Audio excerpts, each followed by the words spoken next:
My name is Dr. Robert Verkerk. I'm the Executive and Scientific Director of the Alliance for Natural Health. It's actually a peculiar situation to have arisen over the last 10 or so years to see so much legislation affecting natural health products. When one looks at the proven risk of this group of products, they're actually the safest group of products that we put in our mouths, much safer even than food, and certainly hundreds or 1,000 times safer than, for example, drugs or tobacco or alcohol. And yet we see a disproportionate amount of legislation. Now, the primary stated reason, as far as the regulatory authorities are concerned, for this is that they need to do it for two reasons. One, to protect consumer health.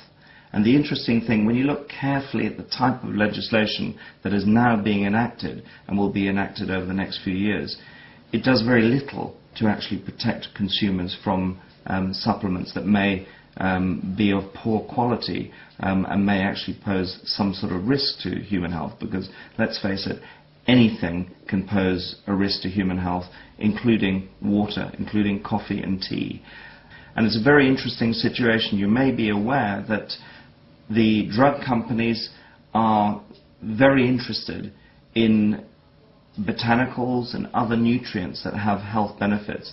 And you may also know that the research and development pipeline for drug development is running pretty thin on the ground these days.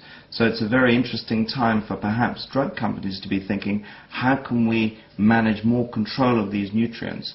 We've seen, for example, tomorrow is a date at which the Food and Drug Administration of the United States is accepting comments for a change to the FDA Amendments Act, which includes a new section that is very specifically trying to limit interstate trade on any dietary supplement or food ingredient that has had a history of clinical research that has been published.